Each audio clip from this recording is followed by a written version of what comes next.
నాణ్యమైన వస్త్రాలు ఇప్పుడు మన కాకినాడలోని మినిస్టర్ వైట్ షోరూంలో లభ్యమవుతున్నాయని సూపర్ బజార్ చైర్మన్ ప్రసంగి ఆదినారాయణ పేర్కొన్నారు. స్వదేశీ వస్త్రోత్పత్తులకు పేరెన్నికగన్న minister white showroom Kakinada super bazaar కాంప్లెక్స్లో బుధవారం ఆయన జ్యోతి ప్రజ్వలన చేసి ప్రారంభించారు. ఈ సందర్భంగా ఆయన మాట్లాడుతూ సరసమైన ధరల్లో నాణ్యమైన ధోతీలు, షర్ట్లు ఒకే చోట లభించడం, అది సూపర్ బజార్ కాంప్లెక్స్లో ప్రారంభించడం సంతోషదాయకమన్నారు. ఈ అవకాశం కాకినాడ పరిసర ప్రాంతాల ప్రజలు వినియోగించుకోవాలన్నారు. మినిస్టర్ వైట్ ఈబీఓ హెడ్ సుందర్ మాట్లాడుతూ 30 సంవత్సరాల క్రిందట స్వదేశీ వస్త్రాలు జాతికి అందించాలనే ఉద్దేశంతో మినిస్టర్ వైట్ కంపెనీ చైర్మన్ వ్యవస్థాపకుడు పోతురాజు ప్రారంభించిన మినిస్టర్ వైట్ షోరూంలో తమిళనాడు వ్యాప్తంగా 30 ఉన్నాయని, వ్యాపార విస్తరణలో భాగంగా ఆంధ్రప్రదేశ్లో తిరుపతి, తణుకులలో 2 కంపెనీ షోరూంలుండగా కాకినాడలో 3వ షోరూం ప్రారంభించామన్నారు. పలాసలో గురువారం నాడు 4వ షోరూం ప్రారంభమవుతుందని, త్వరలో తెలంగాణ రాష్ట్రంలో 3 షోరూంలు ప్రారంభిస్తామన్నారు. తమ ఉత్పత్తులు వివిధ రాష్ట్రాల్లోని 30,000 వస్త్ర దుకాణాలకు ప్రతినిత్యం వెలువడుతున్నాయన్నారు.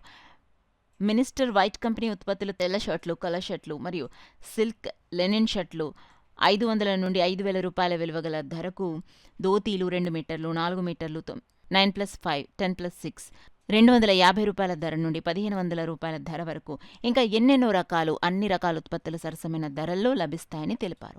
షోరూం హెడ్ గుల్లపూడి కృష్ణమూర్తి మాట్లాడుతూ కాకినాడలో నూతన షోరూం ప్రారంభించడం ఆనందంగా ఉందన్నారు. కార్యక్రమంలో Shekhar, Andhra area sales manager Zaheeruddin, showroom సిబ్బంది తదితరులు పాల్గొన్నారు. సాంప్రదాయ దుస్తుల్ని అందించడంలో ప్రముఖ పాత్ర వహించదని ఈ సందర్భంగా మేము తెలియజేస్తున్నాం. అదేవిధంగా సూపర్ బజార్ కూడా దినదినాభివృద్ధి చెంది మా సూపర్ బజార్లో ఈ కాంప్లెక్స్లో ఈ షాప్ పెట్టడం కూడా మనం చాలా సంతోషిస్తున్నాం.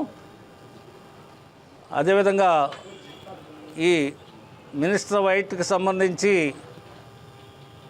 అన్ని రకాల కూడా దీన్ని అభివృద్ధి చేస్తారని, కాకినాడ పట్టణ ప్రజలకి మరింత అందుబాటులో మరిన్ని షాపులు ఉండేలాగా కృషి చేస్తారని ఈ సందర్భంగా కోరుకుంటున్నాం.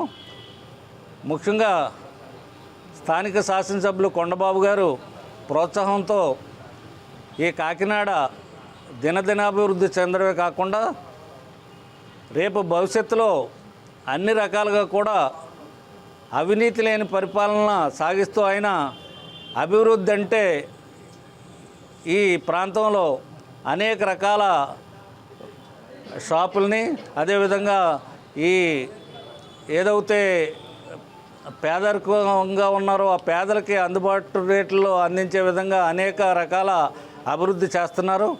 దాంట్లో భాగంగా మినిస్టర్ వైట్ కూడా ఈరోజు రావడం, అదేవిధంగా రేపు భవిష్యత్తులో మరింత అభివృద్ధి జరగాలని, అదేవిధంగా మన కృష్ణమూర్తి గారికి కూడా ప్రత్యేక అభినందనలు తెలియజేసుకుంటూ సెలవు తీసుకుంటాం.